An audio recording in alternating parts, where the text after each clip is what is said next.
We're inside Control X. Again, for those of you completely fresh to this, it is built off a Parasolid CAD kernel. So if you think of this left-hand side as like the feature tree, we have different buckets that have different things that get added.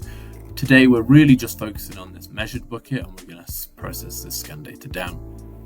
On the top we have a toolbar which has different tabs that contain different tools. Again, I'm going to be focusing mainly on the measured toolbar because that's really what our focus is today.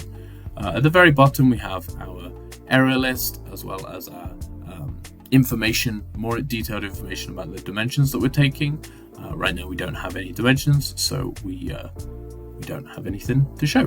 And you can see as I was trying to move this back down, I accidentally popped this tab out. So you can rearrange the tabs if you want to put it on the side, if you want to put it on the top, if you want to just remove it entirely. It's up to you. And you can see these little icons as well. If I press here, you can see there, it will snap it. But I don't actually need it. So you know what? I'm just going to remove it today. Keep it nice and clean. Okay, so in the main middle window, this is our kind of main view manipulation. And if you're ever wondering how to control X, if you come up to this corner, there's a tiny little triangle. If you click that, it will show you your mouse control as well. Now, if you want to change the mouse control, you can always come to Menu, File, Preferences, and then you can set up how your mouse is controlled. Okay, so on to processing this scan data. Well, first thing we can tell is this icon here, these little icons. These are points. So this is scanned as a point cloud, and we want to get it into a mesh. Well, there's two scans right now, so we need to split them up. And I think they probably, I think we could just click and see which of the two halves is being turned off. And I've already reviewed this data, so I know 13 is actually this next one. And we just need to come in and turn off scans 1 through 4. Okay, now we've got our first big piece of surface or mesh. We need to clean it up. Now I could probably just try and smart select all this area, but I'm going to use this tool here, polyline selection tool. And I'm also going to make sure that I turn visible only off, because I want to cut through everything even if I can't see it. So I'm going to start over here, click, just selecting a nice wide area of the mesh, and then I'm going to, with a little bit more precision,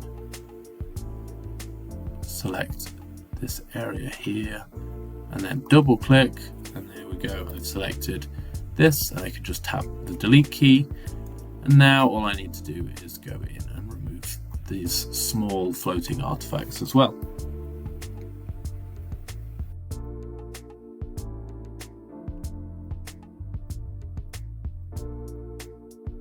Want to be kind of lazy, I could come down here and also include that little floating piece of data there as well.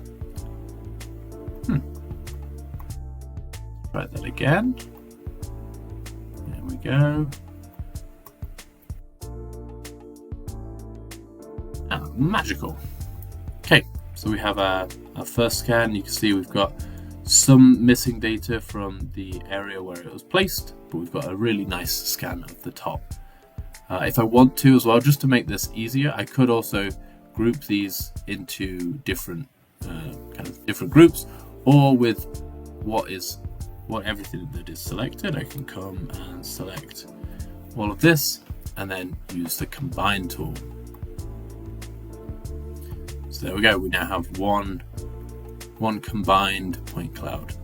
We're going to do the same thing for the one on the other side. Turn on all of the scans. I need to just remove it away. Now, I think coming from this other side might be a little bit easier. And we know we have data on the very bottom on this area over here, so I'm not actually too concerned with losing a little bit. So here we come down to zoom out a little bit. There we go. Click, and then just roughly get there. double click, delete. There we go. We could do that in one operation rather than the 2 or 3 that we had to do last time. I can do the same thing again. I can do a combine. You can see I'm also leaving the remove overlap regions option on.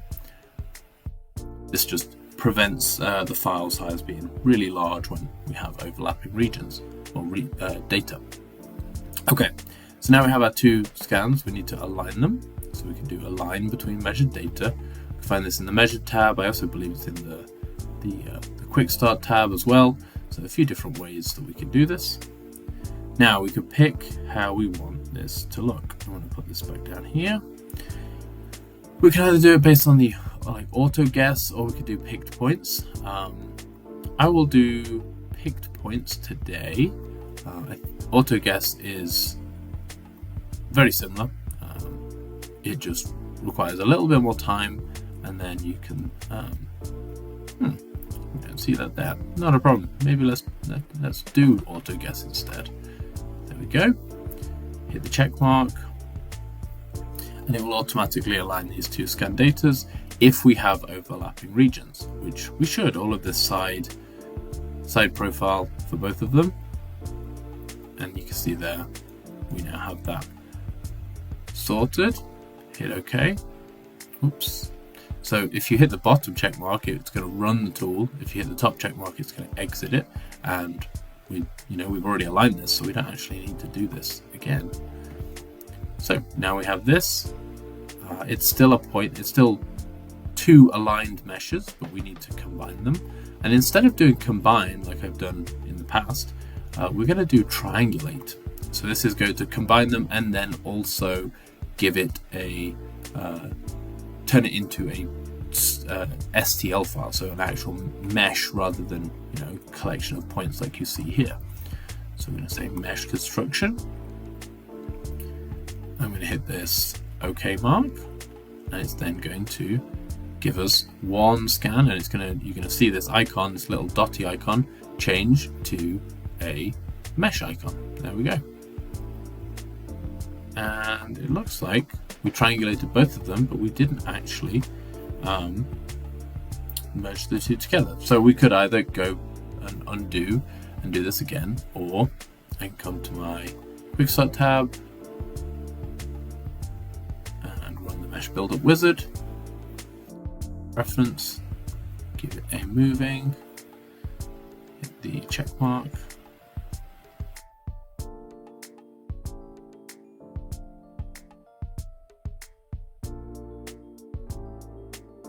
There we go. We now have 1 mesh that is completely ready, and you can see there's still a few holes. So if we wanted to, we could really dig into the weeds on editing the mesh.